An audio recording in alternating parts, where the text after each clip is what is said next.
I think you mentioned it was number 4, spice up the summary. Tell me why that's so important and how LinkedIn can be yet another avenue to help people understand who you are beyond what you do professionally. Right. And let me just take a step before that, because what you do professionally is something that, number one, immediately they don't know what a financial advisor is, maybe, but they just know it's like, they're not sure about that, right?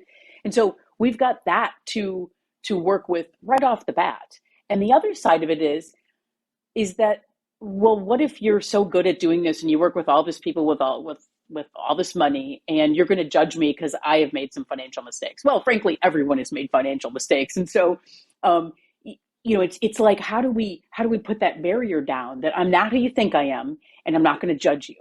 And the only way we can do that is by showing. I mean, we can say it, but we can also show them some of the things about us. And so the summary or the about section in LinkedIn is your narrative. We like to put the why. Why do you do what you do?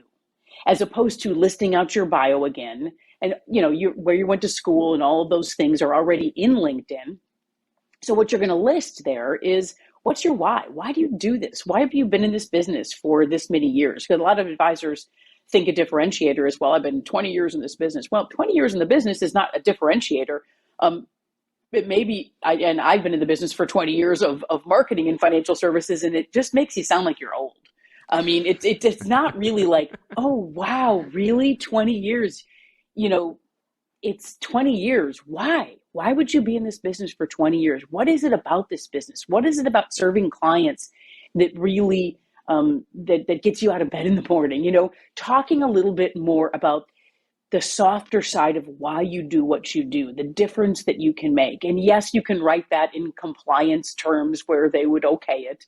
But it's telling the story of you as a financial advisor.